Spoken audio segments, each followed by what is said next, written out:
Hello, in this video we will learn about microprocessors.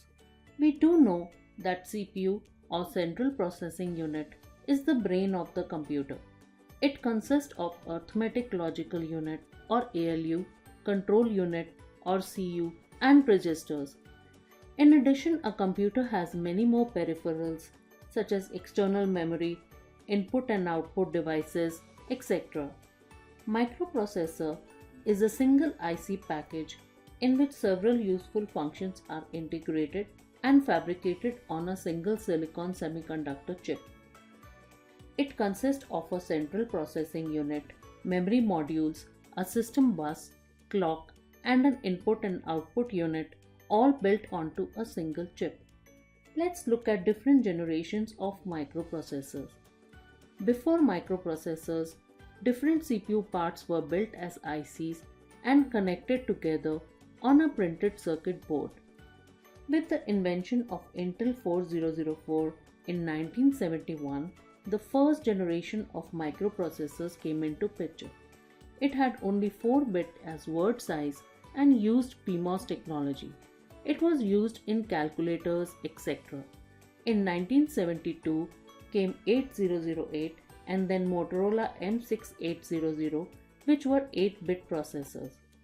Second generation really picked up in 1974 with Intel 8080, which was 8-bit and used NMOS technology.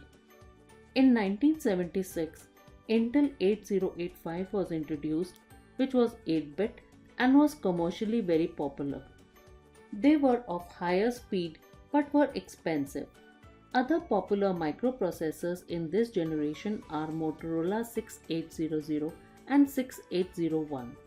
In 1977, Motorola and Toshiba introduced 12-bit IM6100 and T8190 respectively, but they did not become popular. In 1978, Intel introduced 16-bit 8086 processor, which started the third generation of microprocessors. They were designed using HMOS technology. They had full arithmetic execution and higher language addressing, making their speed 4 times that of second generation. Other 16-bit processors introduced were Intel 80186, 80286 and Motorola 68000 and 68010. In 1981, Intel introduced 80386, which was first 32-bit microprocessor, starting the fourth generation of microprocessors.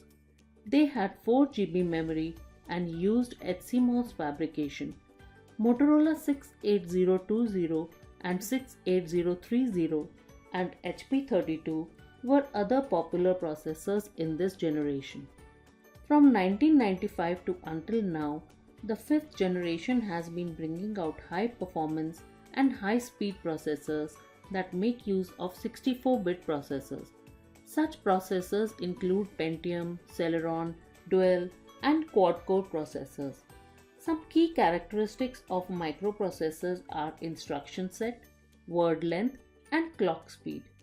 First is the instruction set. It is the set of instructions that the microprocessor executes. This can range from 10 instruction set of simple computer to 150 to 200 for advanced computers. Each instruction has a word length. The number of bits processed in a single instruction is called word length or word size. The word size is directly proportional to the processing power of the CPU. During the processing, the internal general purpose registers hold data. So if internal registers hold data up to 8 bits, word length is 8 bits. If it can process 16 bits at a time, then the internal registers can hold up to 16 bits at a time, and so on. Hence, a 32-bit processor is about 4 times faster than an 8-bit processor. Example of word length are 16-bit, 32-bit, 64-bit, etc. Next key item which defines microprocessor is system clock speed or clock rate. It determines the power of microprocessor. Every microprocessor has a system clock that regulates the rate at which instructions are executed and synchronizes all computer components. It generates pulses which are measured in millions of cycles per second, which is its clock speed.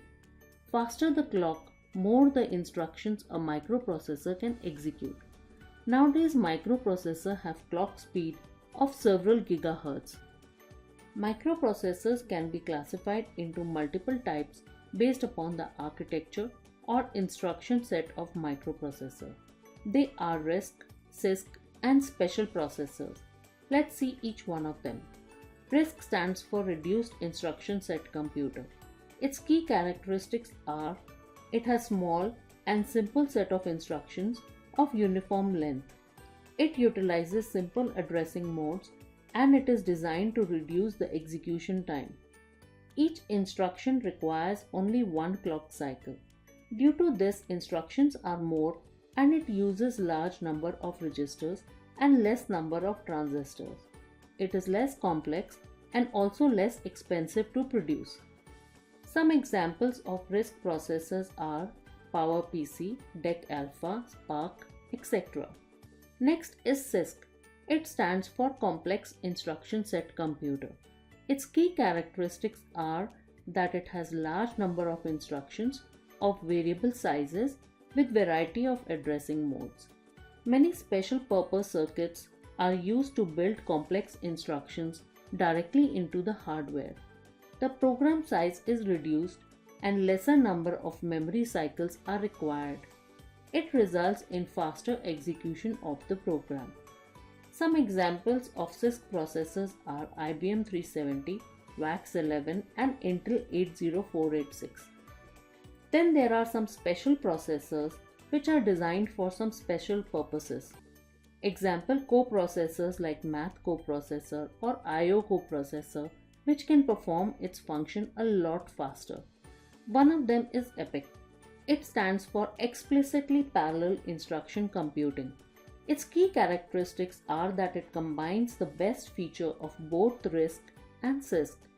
It aims at parallel processing of instructions.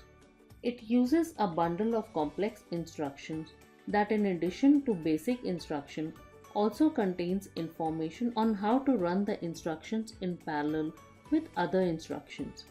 This greatly increases the efficiency of an EPIC processor.